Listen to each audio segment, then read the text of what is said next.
Bismillahirrahmanirrahim. Assalamualaikum warahmatullahi wabarakatuh.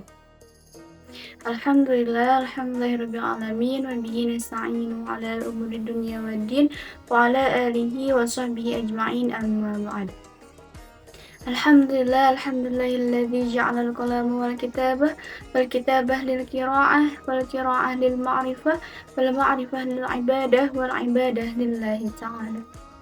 Yang saya hormati dosen pengampu mata kuliah Ilmu Pendidikan Islam, Ibu Dr. Hajah Neneng Nafisa, MSI, dan di sini saya Rizky Nabila dengan NPM 240621250027. Di sini saya akan mempresentasikan tentang kurikulum dalam pendidikan Islam. Baik, pertama-tama saya akan menjelaskan tentang 5 poin pembahasan yang akan saya bahas pada presentasi kali ini. Yang pertama, pengertian dan tujuan kurikulum pendidikan Islam. Kedua, materi kurikulum pendidikan Islam. Yang ketiga, evaluasi kurikulum pendidikan Islam. Yang keempat, karakteristik kurikulum pendidikan Islam. Dan yang kelima, kesimpulan. Baik, langsung saja ke materi yang pertama, yaitu tentang pengertian dan tujuan kurikulum pendidikan Islam. Apa sih kurikulum itu? Kurikulum adalah seperangkat rencana dan pengaturan mengenai tujuan, isi, bahan pelajaran, serta metode yang digunakan sebagai pedoman dalam proses pembelajaran untuk mencapai tujuan pendidikan. Kurikulum menjadi acuan utama dalam pelaksanaan kegiatan belajar mengajar. Lalu apa pendidikan? Pendidikan adalah proses pembinaan, bimbingan, dan pengembangan potensi peserta didik agar menjadi manusia yang berilmu, berakhlak, dan mampu menjalani kehidupan yang baik. Menurut Ki Hajar Dewantara, pendidikan adalah tuntunan dalam hidup tumbuhnya anak untuk mencapai keselamatan dan kebahagiaan setinggi-tingginya. Lalu apa Islam? Islam adalah agama yang diturunkan Allah Subhanahu wa Ta'ala kepada Nabi Muhammad sebagai pedoman hidup manusia yang mengatur hubungan manusia dengan Allah, hablum minallah, dengan sesama manusia, hablum minan nas, dan dengan alam semesta berdasarkan Al-Quran dan hadis. Jadi, kurikulum pendidikan Islam adalah seperangkat rencana dan pengaturan mengenai tujuan, materi, metode, dan evaluasi pendidikan yang berlandaskan ajaran Islam dengan tujuan membentuk manusia yang beriman, bertakwa, berakhlak mulia, serta mampu mengamalkan nilai-nilai Islam dalam kehidupan sehari-hari. Selanjutnya, materi yang kedua yaitu tentang materi kurikulum pendidikan Islam. Materi kurikulum pendidikan agama Islam meliputi 1.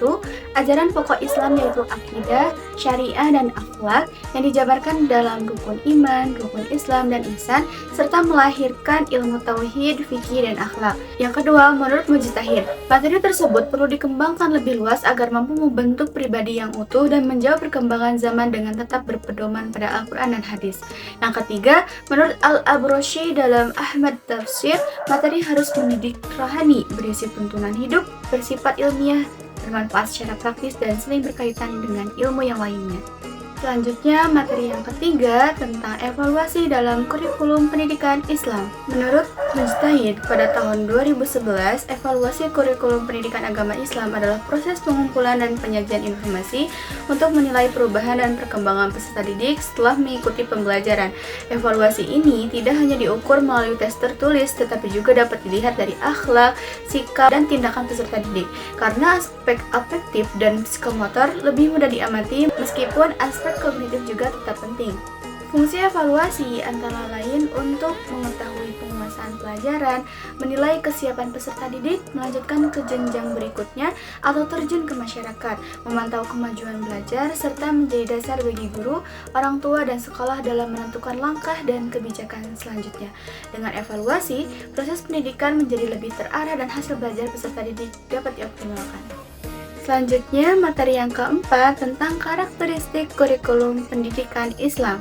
Berikut penjelasan karakteristik kurikulum pendidikan agama Islam menurut Mujtahid pada tahun 2011. Yang pertama, selaras dengan fitrah manusia. Kurikulum PAI harus sesuai dengan fitrah manusia, yaitu kecenderungan alami untuk mengenal dan menyembah Allah. Pendidikan agama tidak hanya memberikan pengetahuan, tetapi juga membina hati, menyucikan jiwa, dan menumbuhkan ketaatan kepada Allah dalam kehidupan sehari-hari. Yang kedua, materi dan metode sesuai peserta didik. Isi pelajaran dan metode pembelajaran harus disesuaikan dengan usia, tingkat pendidikan, dan kemampuan peserta didik. Misalnya, anak usia dasar lebih cocok dengan cerita dan contoh konkret, sedangkan tingkat atas dapat menggunakan diskusi dan analisis. Yang ketiga, kontekstual dan bermasyarakat. Kurikulum harus relevan dengan kondisi masyarakat dan mampu mengarahkan peserta didik agar menerapkan ajaran Islam dalam kehidupan sosial. Pembelajaran tidak hanya bersifat teori, tetapi memberikan solusi terhadap permasalahan nyata. Yang keempat, relevan dan efektif. Kurikulum harus realistis, dapat dilaksanakan, serta sesuai dengan kondisi peserta didik dan lingkungan sekolah agar tujuan pembelajaran dapat tercapai secara optimal. Yang kelima, mencerminkan nilai spiritual dan sosial. Pendidikan agama Islam membentuk hubungan dengan Allah, hablum minallah, dan dengan nilai-nilai seperti kejujuran, tanggung jawab, dan kepedulian sosial harus tampak dalam perilaku sehari-hari. Yang keenam, sesuai psikologi dan bahasa peserta didik. Bahasa yang digunakan harus mudah dipahami dan pendekatan pembelajaran harus memperhatikan perkembangan psikologis agar materi dapat diterima dengan baik. Yang ketujuh, aktif dan aplikatif. Pembelajaran tidak hanya berupa ceramah, tetapi melibatkan praktik nyata seperti pembiasan ibadah, kegiatan dakwah, dan aktivitas sosial di lingkungan sekolah, sehingga peserta didik tidak hanya mengetahui, tetapi juga mengamalkan. Dan yang terakhir, kesimpulan. Jadi, kurikulum pendidikan Islam adalah rancangan pendidikan yang memegang peran sentral dalam menentukan kegiatan dan hasil belajar. Penyusunannya harus berdasar pemikiran dan penelitian yang mendalam agar fondasinya kuat. Kurikulum ini berisi kegiatan, pengetahuan, dan pengalaman yang disusun secara sengaja dan sistematis dengan fokus pada 3 aspek utama, yaitu keimanan, keislaman, dan akhlak. Kurikulum yang baik akan menghasilkan manusia yang baik, sedangkan kurikulum yang lemah akan menghasilkan manusia yang lemah pula.